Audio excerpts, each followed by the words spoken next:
Hey guys, if you have a Ford F-150 from 2009 to 2019, you know the antenna that comes with your truck, the simple stock metal antenna, really boring, doesn't look that great, and also it's kind of a pain in the neck because a lot of times it'll hit the roof of your garage when you're pulling in or pulling out. I've seen a lot of bent antennas due to the garage bending it. Well, I want to share something with you. It's this 7-inch Rydonair rubber replacement antenna. Let's open it up and check it out.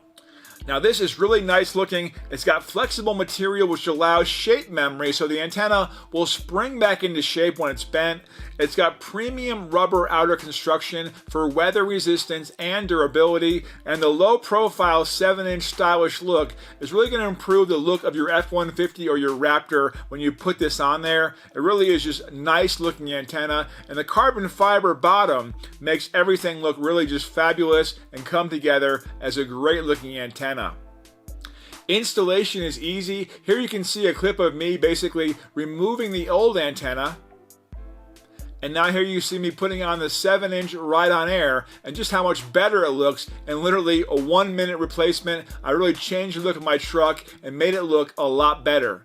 Now it is shorter, but it has great reception. The old metal antenna I had, I was having a hard time getting some stations in my local area. Now I'm getting some stations from out of town with this Rydonair 7-inch antenna. And what's also cool is the car wash. A lot of times I go through the car wash with my metal antenna, it's getting banged all over the place. With this 7-inch Rydonair, you can go in the car wash, no problem, come out without any damage to the antenna or your truck. Here you can see me coming out right there, and this just looks overall a lot nicer as you can see on the truck. So get yourself a 7-inch Rydonair for your F-150. You will be glad you did.